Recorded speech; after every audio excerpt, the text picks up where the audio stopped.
Hello everyone. हाल ही में bone apatite की series बहुत अच्छी थी। राइटर ने ऑडियंस की खुशी के लिए सीरीज को हैप्पी एंडिंग दी, लेकिन साथ ही साथ हमें सस्पेंस में छोड़कर भी चली गई। आई गेस राइटर ने हमें ये टास्क दिया है खुद अनकवर करने के लिए। काफी लोग कह रहे हैं कि राजा टाइम मशीन से फ्यूचर में गए और उस इन्वेंटर की हेल्प से। काफी लोग ये भी कह रहे हैं कि राजा ने युन के जाने के बाद मांगन को ढूंढने लगे और उसकी मदद से गए। और पॉसिबिलिटीज ये भी है कि वो जब पन्ना फट गया था उसकी हेल्प से राजा फ्यूचर में गए। चले तो गए, लेकिन उन्होंने मॉडर्न वर्ल्ड के साथ कॉप अप कैसे किया? क्या वो सरप्राइज नहीं हुए? उनका खाना पीना रहन सहन ये सब कैसे मैनेज हुआ? और उन्होंने पैसों का इंतजाम कैसे किया अपने लिविंग के लिए? So let's uncover this. Bon Appetit inspired है web novel surviving as Yeonsangun chef, या बोला surviving as the tyrant chef से। ये नॉवल पब्लिश हुई थी 5 अक्टूबर 2022 में एंड इट हैज 269 चैप्टर्स। और इसके एक्स्ट्रा या साइड चैप्टर्स में किंग के फ्यूचर जर्नी के बारे में भी बताया गया है।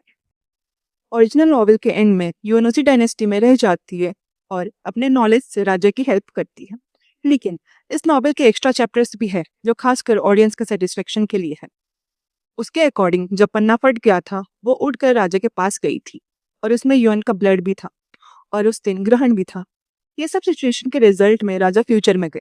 मॉडर्न वर्ल्ड में आके वो जब आंख खोले वो एक माउंटेन में थे। वो जब सिटी में आए उनको सब बहुत अजीब लगा टेक्नोलॉजी को देखकर।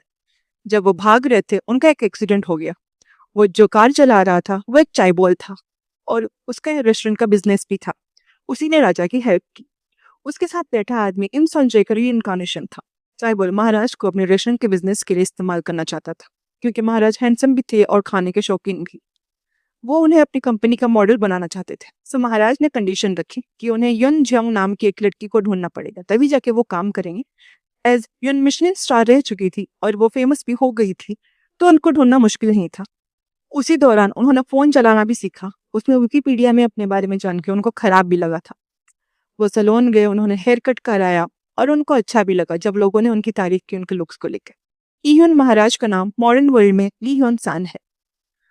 वो मॉडर्न वर्ल्ड में युन के रेस्टोरेंट में पार्ट टाइमर बन गए और जल्दी फेमस भी हो गए because of his looks and talent. जो चाइबोल था वो महाराज को और फेमस बनाना चाहता था, तो उसने युन को ऑफर दिया कि वो उसके रेस्टोरेंट में इन्वेस्ट करेगा, लेकिन कंडीशन रखी कि उन दोनों को साथ मिलकर ग्रेट कोरियन कुकिंग बैटल में पार्ट लेना होगा।